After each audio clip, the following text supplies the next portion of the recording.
Good morning, Aries, and welcome to your reading. I'm Empress Rose. These are general readings, so we take what works, leave what doesn't. And if I don't catch your storyline or wavelength on this reading, check your other major placements and see if we can't find something there. And we are grateful for the message we are about to receive for Aries. What does Aries need to know?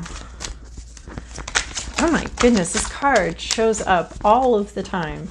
As a mother of an Aries, I'm very concerned about it. I don't like it. That card too. Good grief, Aries. What is going on here? Okay. All right. We got ourselves.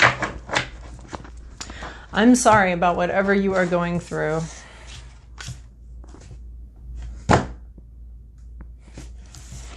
You are stranded. This is card 44. We have 41, 43, and 44 here. So if numbers are meaningful to you, there's some numbers for you. So this is feeling stranded. You thought you were going someplace great. You thought you knew what you were doing.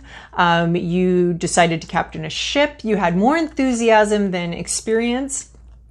You felt that maybe you didn't need to do the apprenticeship. Maybe you didn't need to read the book. Maybe you didn't need to do this stuff. You just felt really good about what you were doing, where you were going. You felt confident about it. And you set sail, and a lot happened. And now here we are, and we don't know how we got here. And we do not know how to get out of it. There is sort of this promise here that Spirit sees where you're at and help is on the way. But in the meantime, you're feeling rather publicly humiliated and very stuck and very, you don't know how to get out of this. I mean, who does? Literally. The only thing I would suggest is, the only thing I can think of is like this kid crawled down an abandoned ship. But I'm not saying to do that. I'm just saying like there's not a lot of obvious answers here. It's not very clear to anybody involved how you get out of it. The good thing about this situation is the next time you set sail, if you ever decide to set sail again, you're going to have hit the books. You're going to do an apprenticeship first. You're going to really study up on and learn all the things that you needed to learn. So this could be your fault that you're up here, but it could also be very much not your fault. You just didn't know. You just didn't, you're just really young and you didn't know how to respond. But maybe anybody with any experience level would have gotten up here. We don't really know. We have no idea how you got up there, right? And it looks like there was possibly a flood, a lot of emotion, a lot of feeling, a big rush. And then it receded, and then this is where you ended up. So that would be an act of God. That's not really something you're in charge of. But however you got here, you do not know how to get out, and nobody does. Like, you've got maybe a crowd of people looking up at you like, oh boy, what are we going to do? I don't know. Do we call the fire department? Do they have a ladder that long? I don't know. You know, so you have, I'm feeling, this is the first time I've ever gotten this like team of people down here that are ready to help you get out of this situation. But you are feeling a little publicly humiliated, abandoned. You had a great idea. You were going forward with it. And then boom, the bottom fell out. We have home in the sky. So this is about choices that you're making in this situation that you're in. This is choosing not to move, choosing comfort over discomfort. So you're choosing to not fly. You're choosing to not talk. We have another not talking about it card here. So you're not tweeting, you're not flying. You have the ability to do this, but you're choosing not to. You're choosing to stay in your comfort zone. You're choosing to sort of hover here, or suspended animation is what this is. You're, so it's almost like you're like, okay, well, I'm stuck here, I'm stranded here, I'm gonna make a little nest, and I'm gonna live here and stay here. So here we have you in both of these sort of suspended in midair, just kind of hanging there and hanging out. You're not moving, you're not talking about it on purpose. It's almost like you just don't want to know, you just don't know what to do next. So you're just going to like build a little house on this branch here and stay there and not talk to this crowd of people down here that's willing to help you and ready to help. You're not going to talk about it. You're not going to move anywhere. You're not going anywhere. You just want to sit here and just almost freeze, suspended animation here of just like, I don't even know where to begin. And it's a choice you're making. You're choosing, there's only a little bit of looking towards the future, a lot of looking at the past and what happened, and maybe that's part of the stagnancy as well. And then we have secrets again, like the 400th time Aries has gotten this. You're not talking about it. You're not opening up. You can open up. You've got the ability to open up, but you're not opening up. Maybe you're worried that if you open up, you'll get knocked off this pedestal. Well, I'm here to tell you, honey, nobody thinks you're on a pedestal here, okay? But this is also very much up in the air, very much in your thoughts, in your head. I mean, all of this is up in the air, and air is usually indicative of our thoughts and our minds. So you have something on your mind, and you have the ability to open it up. In fact, you're prepared to. You're thinking about it actually now, because you do have these keys here. You brought them up onto this, into this sky with you.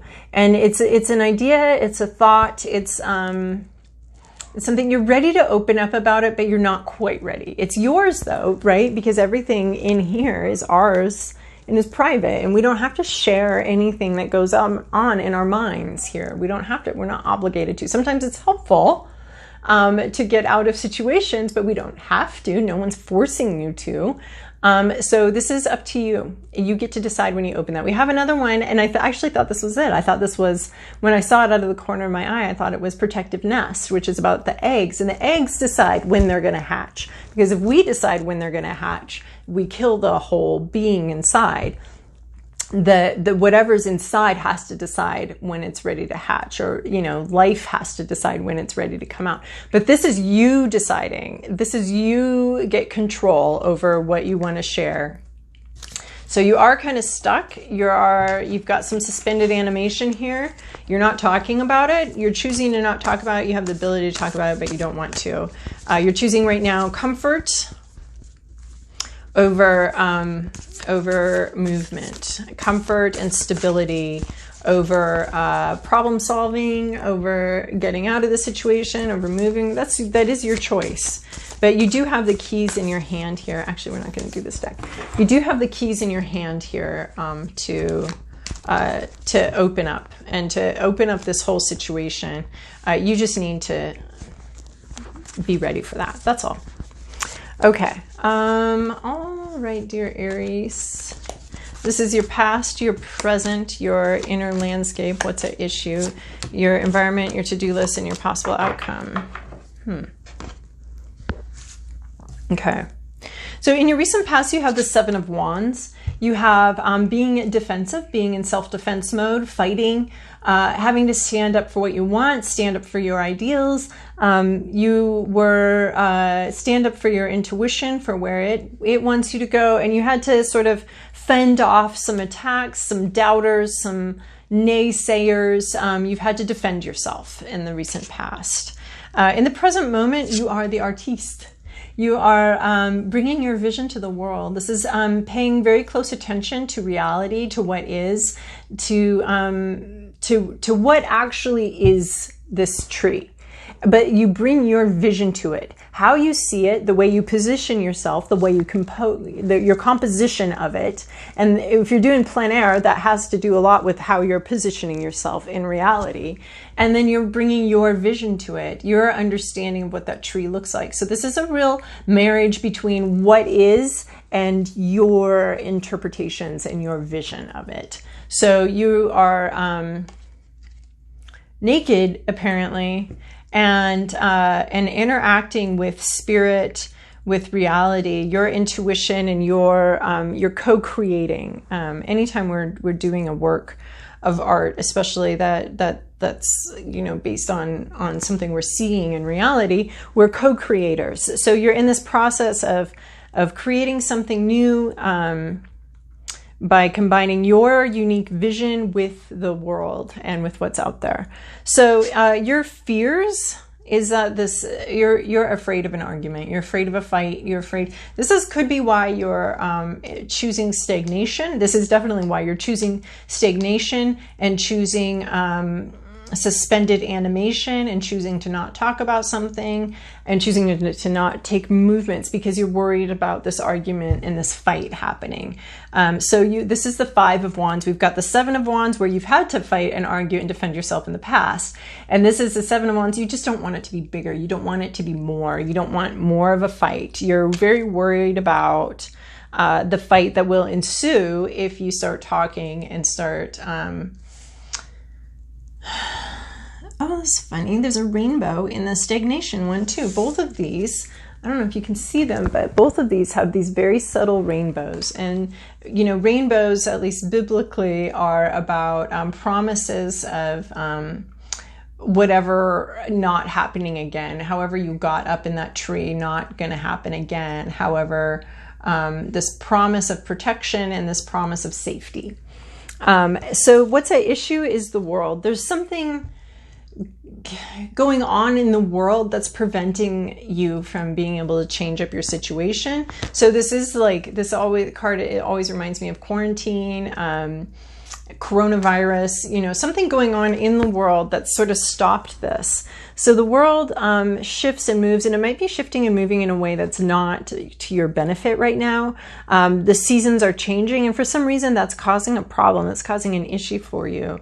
Maybe there's too much change going on, so this hunkering down, this feels more comfortable. Maybe too much change happened here, this flood came through, and you're just ready to sit here for a while and not talk about it for a while. But there's something at issue here is the world at large, just the world that we find ourselves in, and it's changing and it's moving around. And for some reason, that's an issue in your situation.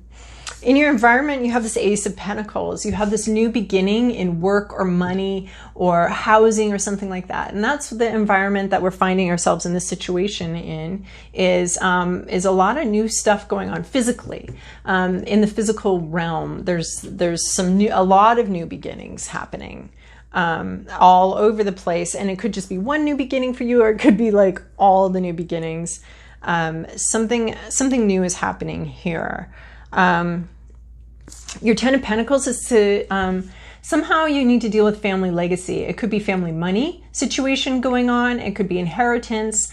This is a fullness of money, but what your to-do list is to deal with a family inheritance of some sort. This has to deal with family of origin issues. This can be an inheritance of an idea, a concept, actual money. And this can be like coming into a fullness of money. Having all the money that you need, thinking about your legacy. So it's something about that. That's in your to-do list, is to deal with some sort of family of origin and or money issue. So deal with that. And this is to be a benefactor in some ways, because you can actually be anybody in this. You can either be receiving the wealth or the inheritance, be it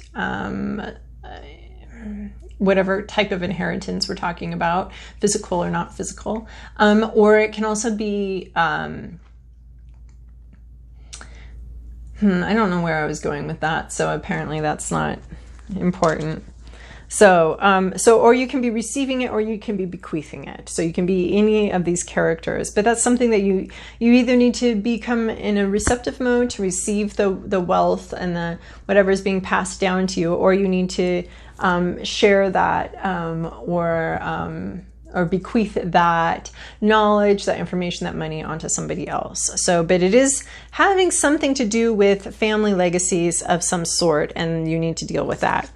What happens is you get in the flow. You get into, there's a little bit of a wish fulfillment with the Star card, and a flow happens here. So you get into the flow exactly where you need to be. This is the cheerleader card to me. This is you are on the path that you need to be.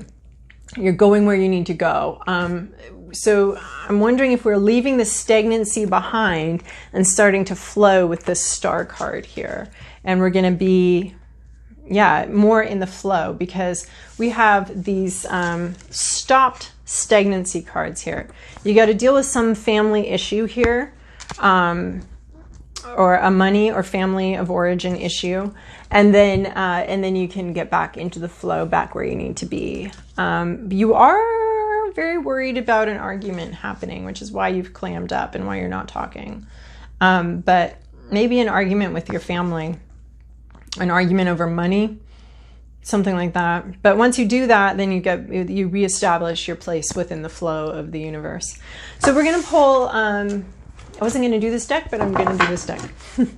We're going to pull Work Your Light, So I combined a couple decks, and it's a little bit unwieldy, but we'll see what we find here. That's really funny because it almost wants to talk, but it keeps not talking. Okay, we're going to take these ones sticking out right here. Turns out that it's 2. Initiation, rite of passage, crossing the threshold. So this again could have to do with your family situation. It seems very scary, and we have this argument issue and this defensive mode you've been in. It seems like a very scary thing, this initiation. But it is, it brings you someplace good, someplace better, but it is a little bit of a treacherous path. It can be a little bit difficult to move forward and to do that breakthrough into what I believe is this star, this flow here, out here. But you've got a little bit of a difficult, it's going to feel more difficult than it might actually be. And then you have a full moon in Sagittarius looking at the bigger picture. So, yeah. I don't know what to add to that one. Looking at the bigger picture. The world, maybe? Because we got the world here in your issue card. Something going on in the world that's causing a problem for you. And wow, isn't everything going on in the world causing a problem for everybody right now? So it's a funny little world and a funny little period of time we have found ourselves in. But this is the period of time we were born into, and we're meant to be here experiencing this. So, all right, so looking at the bigger picture, sort of a scary initiation into something, but you're gonna have a breakthrough. You got to deal with this family issue, but then you can maybe it's connecting with family, maybe it's connecting with but then you end up out into this beautiful landscape where there's a flow here. So maybe the bigger picture is that this is just a period of time for you. I mean, because we're really looking at this as like, this is just a period of time. You are getting out of this tree. You don't feel like it. So it is a period of time. It is a specific issue that you're dealing with that's got some conflict in it and some difficulties in it. But you're not going to be stagnating forever, and you are going to be breaking through at some point back into the flow of things. All right, Aries, I hope that was helpful for you. Thank you so much for your likes, comments, and subscribes. I really like engaging with you guys on comments, although I'm not like the most timely person on that. On jumping on the comments there, but I do really appreciate them and I like interacting with you there. It also helps raise the visibility of the channel, so that helps other people find these messages that might be helpful for them. So you can consider it a philanthropic act for people coming after you, that you helped them find this channel by engaging with it. So thank you so much, and I hope you have a wonderful week.